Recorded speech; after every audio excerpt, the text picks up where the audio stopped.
हाकलून लावणार नव्हतो, पण बायको मुद्दाम माझ्यासमोर नाटकं करायला लागली. मला अशी खिजवायला लागली. तिला वाटतं काय मी जे काय करल ती खपवून घेईल. मोबाईल घेतला, त्या मोबाईलच्या टेन्शनमध्ये आधीच, आणि त्यात काल बाजारला अजून 15-20 दिवसाचा किराणा भरायचा म्हटलं तर सहज 5-7 हजार रुपये जाते.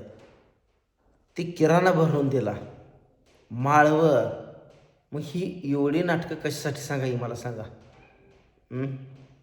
घरचं वाटोळ करायचं आणि पैसे तिच्याकडे पैसे आहेत हो, असंच थोडं थोडं थोडं साठवून ठेवलेलं पैसे आहेत. पण असं नका, मी म्हणत नाही पैसे नसावं तिच्याकडं, पैसा असावतं, पण लेकरांना नावं टाकायचं हो, काय तर करावं नाही, स्वतःला करावं दुसऱ्याला.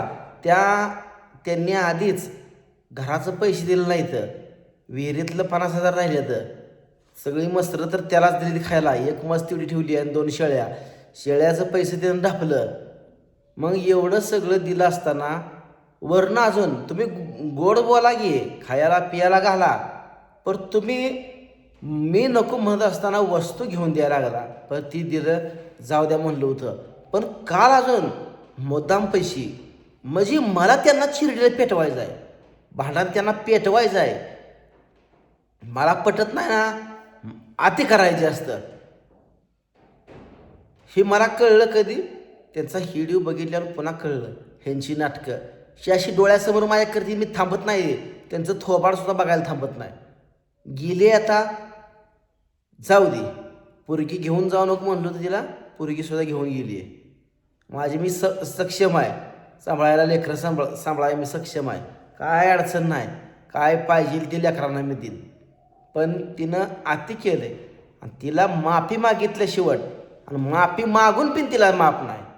ही तर कशी तर माफी मागितल्यानं माफ केलं असतं, पण आता माफी जरी मागितली तिला माफ नाही. तिला ही घरचं स्थान नाही, गेले आता तिकडंच. आणि ह्या पूजेला सांगून देतो, आता किचन बिचन बघा नुसतं. आता हिला पैसा घेतल्याशिवाय ह्यांना आता सुट्टी देत नाही. काय व्याज आहे ते माझं होऊ द्या, मला येडं म्हणा शानं म्हणा, पण मी माझा पैसा वसूल केल्याशिवाय त्यांना आता सुखानं खाऊ देत नाही. लय टेन्शन दिलं आहे मला, माझ्या परपंचाचं ह्यानेच वाटोळ केलं आहे. हिनंच ह्या पूजेच्या अंगात लय नखरा आहे, लय म्हणजे जास्त नखरा आहे, दिसून येत नाही कोणाला, पण तिच्याच अंगात सगळी गोम आहे. आणि बायकोला बी कळल काय घर सोडल्यानंतर आता काय हाल झालं, ही तिला आता कळल.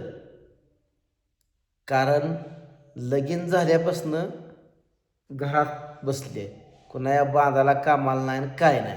तिला घरचं खाऊन खाऊन खाऊन खाऊन सगळं दुनिया तिला काय असते हे तिला माहीत नाही. माझं काय हाल व्हायचं आहे ते होऊ द्या, काय व्हायचं आहे ते होऊ द्या, पण तिला नाही.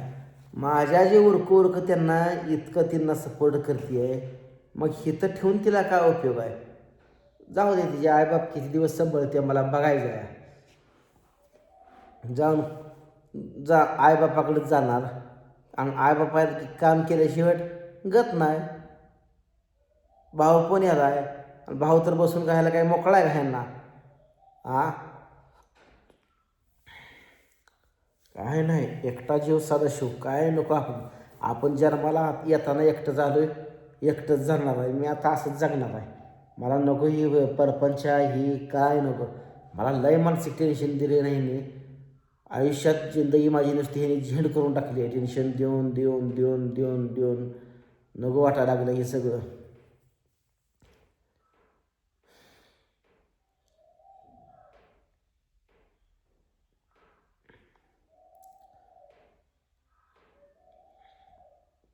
पूजेनं सगळं वाटोळ केलं, ही तिला कळायला पाहिजे होतं, पण तिला कळलं नाही. तिला फक्त काय तर घातलं असणार तिला.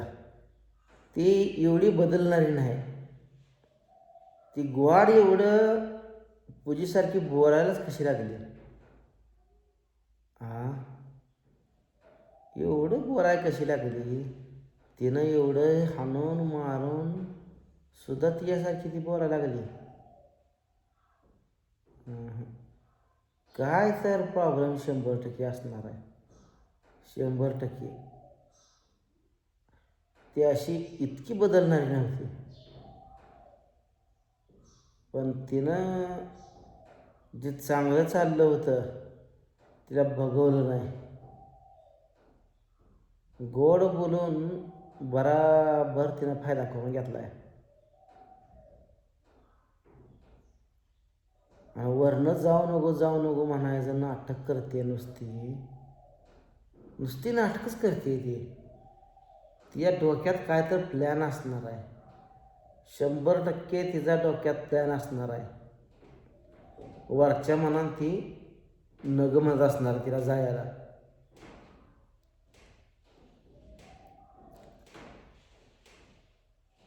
शंभर टक्के.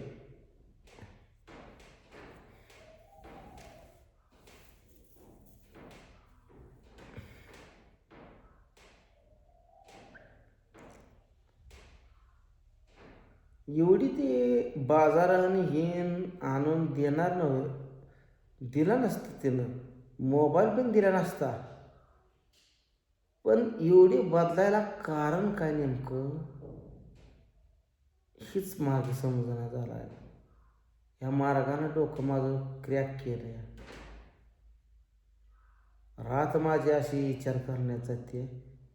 दिवस असाच विचार करण्यात जातोय. काम असलं तर बरं वाटतंय. काम नसलं का ह्या टकोऱ्यात लाख विचार येतात. लाख. हे टकोर नुसतं भरून जाते. लय बोलतंय डोकं. पण हे डोकं ना मैदा दुखतंय. डोकं हे क्रॅक होऊन जाते. क्रॅक नुसतं असं ठना ठना ठना ठना ठना ठना ठना ठना करतंय.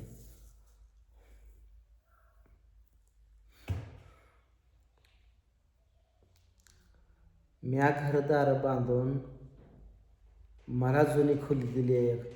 एक एवढी नवी खोली दिली आहे फक्त. आणि ती जुनी खोली दिली आहे मला. किचनसुद्धा नाही मला. हे माझ्या बायकोच्या डोक्यात कसं काय बसना मला हे म्हणायचं आहे. ही तिच्या डोक्यात कसं काय बसना. एवढं सगळं तिनं फायदा करून घेतला. गोड बोलून भांडणं करून कष्ट केलं नाही घराला. ही कसलंच कष्ट केलं नाही.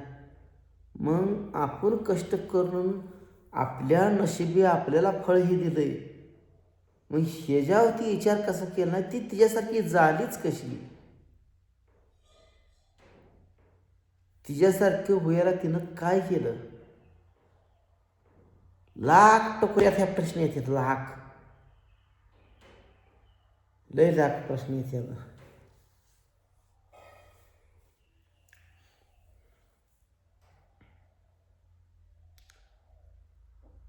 जाऊ द्या. आती तिथं माती असते ही म्हण खरीच आहे. तिला एक बार कळू द्या नवरा असल्यानंतर जीवन कसं असतंय आणि नवरा नसताना जीवन कसं असतंय. ही एकदा तिला अनुभव द्या. माहेरात किती दिवस कटते मला पण बघू द्या. माहेरात कोण कोण चांगलं म्हणतंय कोण म्हणत नसतं. एकदा तिला कळू द्या. नंतर तर पुन्हा अशी चूक करणार नाही. करू द्या.